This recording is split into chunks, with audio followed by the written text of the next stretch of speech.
Welcome to Saturn's Kitchen. Today we are making fried dumplings.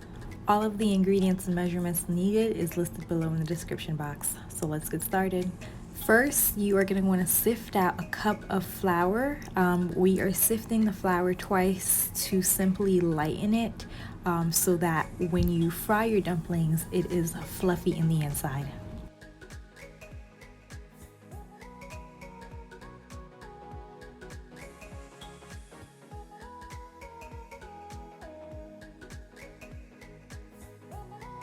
After your flour has been sifted twice, you are going to want to go ahead and sift in the remainder of your dried ingredients.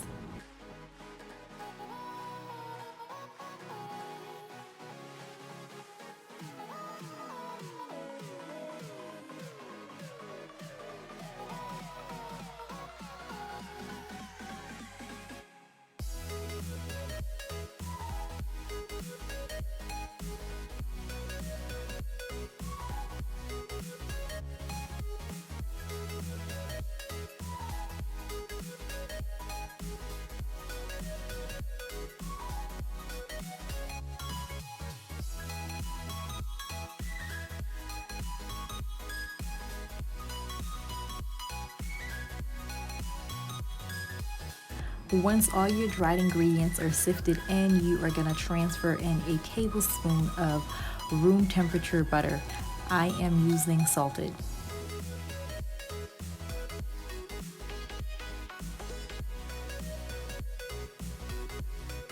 Once your butter is added in, you are going to want to combine the flour and butter together. The goal is to achieve a blue cheese-like consistency, which will be demonstrated in a few.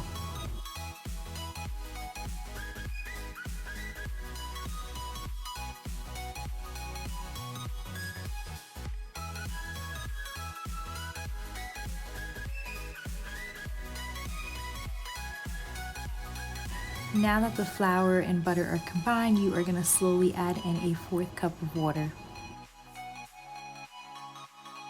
The reason why we are slowly adding in the water is so that the dough does not get too sticky.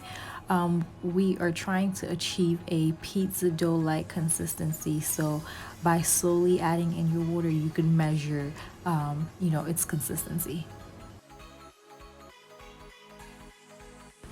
Okay, once that is done, you are gonna wanna massage and pound out your dough.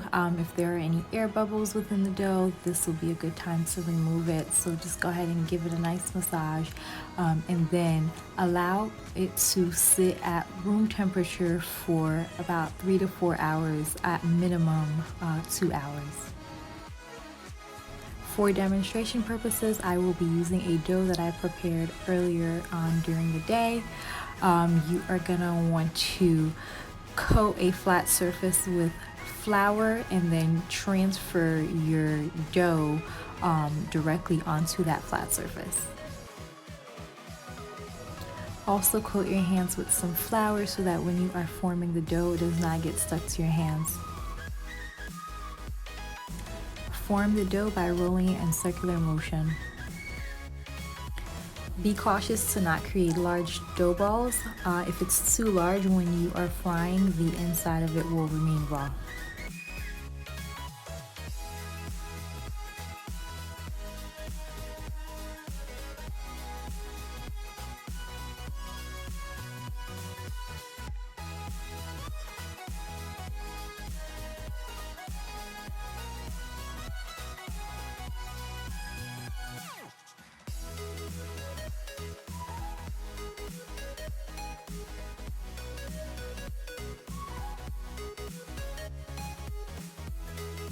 To begin the frying process, transfer in some vegetable oil into a pot. Heat your oil up under medium heat, and before frying, test out the temperature by adding in a small dough ball sample. Be careful to not overheat your oil. If your oil is overheated, what will happen is as you begin to fry your dumplings, the outer layer will get crispy and cook extremely fast and will leave the inside raw. Flip your dumplings around in the oil to ensure that all edges, all sides are fully cooked.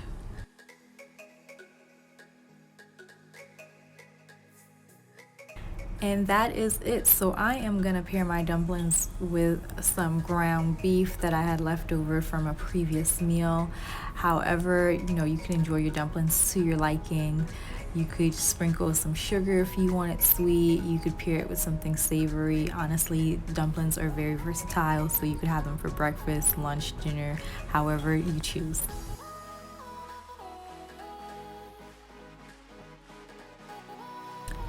So I hope you enjoyed this video and recipe. If you did, please leave your comments below and like and subscribe. Thank you for watching.